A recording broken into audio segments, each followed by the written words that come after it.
expect the unexpected.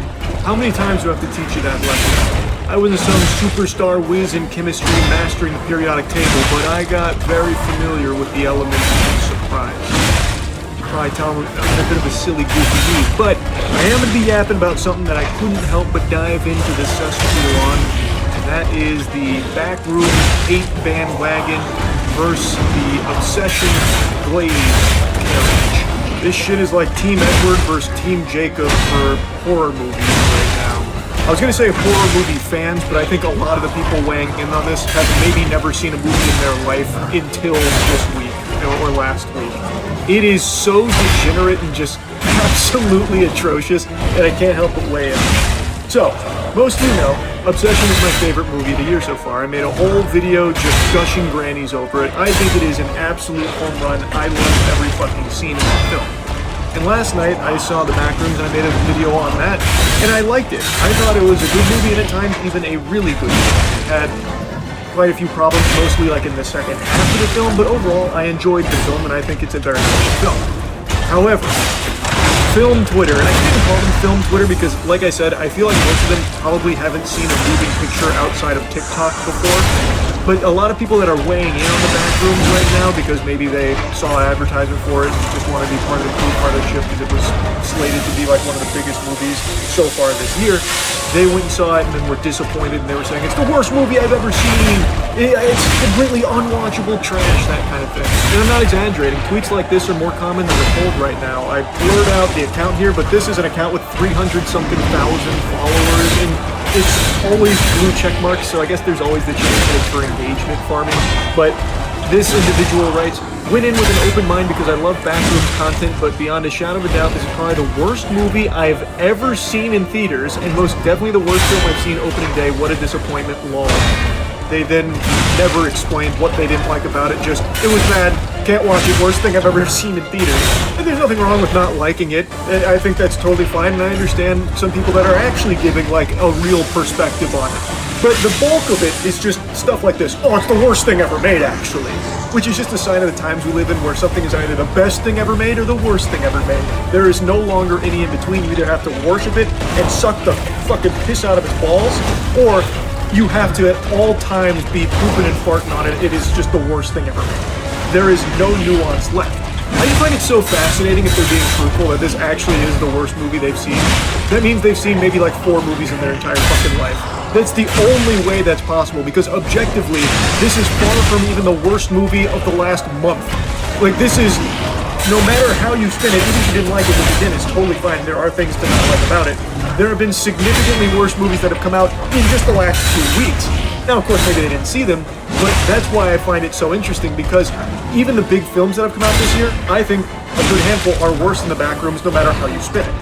Like, this is probably someone that maybe just goes and sees every Marvel movie ever and just blue screens in their brain for the genuine keys. I guess that's possible. Like, I have no idea, but they preface it by saying they love Backrooms content. I just think that's a liar, liar, pants on fire moment right there because the movie is just, I think, a more fleshed out version of the Backrooms content. And keep in mind, I'm someone that doesn't like the Backrooms. I'm a D1 hater on Backrooms. I find extra hours in the day just to make jokes about the Backrooms.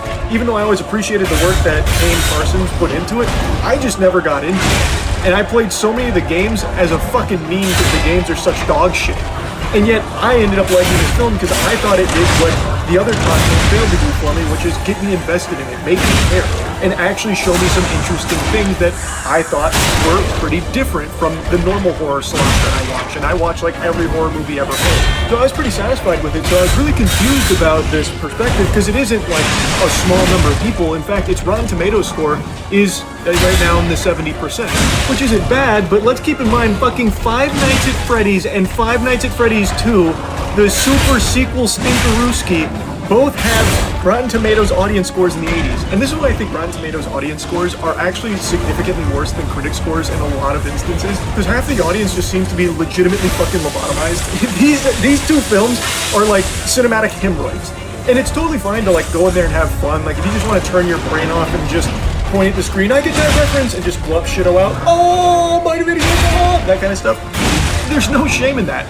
But they're not good movies by any means. They are the most, like, by the numbers, cash grab slop shit to capitalize off of a rabid fandom. It still does just flabbergast me that those two films are as positively received as they are, but it really shouldn't shock me when things like AI Fruit Love Island were some of the most popular videos on TikTok for months of people like really heavily engaging with that garbage.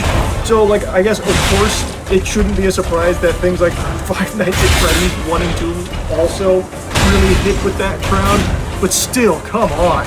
And yet they have a much higher score with the audience than The Backrooms does, a movie that actually tries, and I do think succeeds in doing something different. So why is that? Especially when we look at something like Obsession, which right now is a huge, home run with critics and the audience alike. It has been going ballistic at the box office, and the word of mouth is the strongest I've ever seen for a movie in the modern age, where week over week it keeps growing, which is unprecedented. It's now over $100 million in the box office off a sub-$1 million budget. It's become a phenomenon, and now people are addicted to comparing Obsession to The Backrooms, and like trying to constantly put down The Backrooms because it's not Obsession. It's become like actual fucking sports teams now to these audience members that are fucking out there on the front lines in the trenches fighting here for no reason, because I don't think in any world is Obsession comparable to The Backrooms. They are entirely different kinds of horror films, but people can't help it, and it got me really like hooked, as it like I got addicted like it was fucking heroin to reading these absolute mind-numbing takes, and it became painfully clear why Obsession